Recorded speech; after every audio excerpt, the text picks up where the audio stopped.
আমাৰ ভোট দিব লাগিব লাগিবনে নাই চবে হাত তোলা নাই গণ্ডগোল আছে নেকি লাগিবনে নাই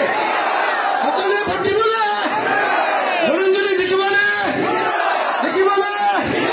মই সকলোকে অনুৰোধ কৰিছো আপোনালোকে লুৰিণজনীক নিজে ভোট দিয়াই নহয় ইয়াৰ পৰা গৈ আপোনালোকে গাঁৱে গাঁৱে ক'ব যে লুৰিণ ভাইটিক আমি তুলিছো লুৰিণজ্যোতি আমাৰ মিটিংখনত পুৰুষ মহিলা সব আছে থাকে কেলে আমাৰ ইয়াততো পুৰুষ মহিলা সব আছে হিমন্ত বিশ্ব শৰ্মাৰ মিটিংখনত আপুনি যাবচোন বিজেপিৰ মিটিংখনত আপুনি যাবচোন সব মহিলা কেলে বাৰু কওক কেলে তেওঁলোকে এখন কাগজ ছপা কৰি দি আছে দুটা কাম কৰিছে তেওঁলোকে এক নম্বৰ আপোনালোকৰ সবৰ মোবাইলে তেওঁলোকে কাৰণে অলপ বেয়াও পায় চিধাচিধিকে কওঁ কাৰণে কিন্তু প্ৰথম চিধাচিধি কথাটো হ'ল সৰ্বানন্দ সোণোৱাল জিকিলেও হাৰিলেও ডিব্ৰুগড়ৰ একো লাভ লোকচান নাই হয়নে নহয় কওক কিমানবাৰ যে মানুহজন জিকি আছে কিন্তু ডিব্ৰুগড়ত অসমীয়া ভাষাত যে কয় একোডাল ফালিব পৰা নাই একোৱে ফালিব পৰা নাই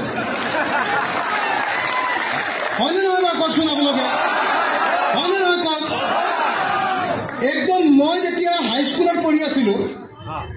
তেতিয়াই সৰ্বানন্দ সোণোৱালহঁতে কৈছিলে যে নামৰূপ সাৰ কাৰখানাৰ চতুৰ্থ গোটটো স্থাপন কৰিব কৈছিলেনে আচল তাকোতে আন্দোলন কৰিছিলেনে তাৰপিছত তেওঁ কি হৈ গ'ল তেওঁ MLA হ'ল তেওঁ MP হ'ল তেওঁ কেন্দ্ৰীয় মন্ত্ৰী হ'ল তেওঁ মুখ্যমন্ত্ৰী হ'ল যিমান কৰিব পৰা তেওঁ যিমান পদবী আছে সব পদবীতে তেওঁ বহি ল'লে কিন্তু ৰিজাল্টটো হ'ল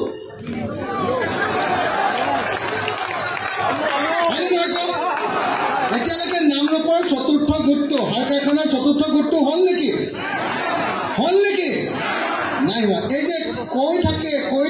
কৈ থাকে কিন্তু কৰিব নোৱাৰে এইটো অসমীয়াত অকমান্য বুলি কয় হয়নে আৰু তাতকৈ বেছি বেয়াকৈ ক'লে অলকদ্ধ বুলি কয় হয়নে নহয়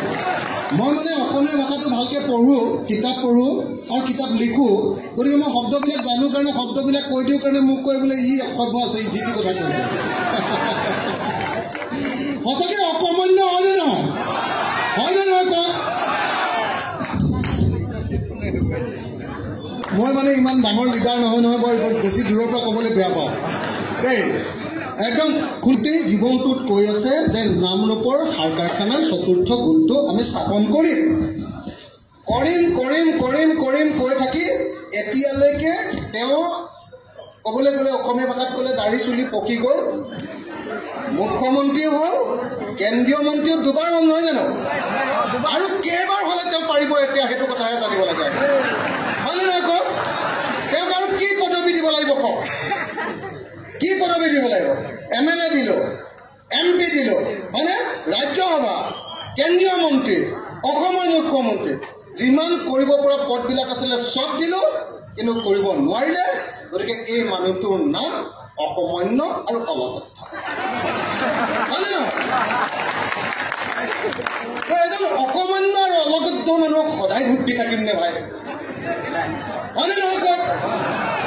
অকমান্য আৰু অলকদ্ধ মানুহক সদায় ভোট দি থাকিলেও কোনো লাভ নাই হয়নে নহয় কথাটো একদম মই খোলাখুলিকৈ কৈছোঁ আপোনালোকে মনত ৰাখিব দেই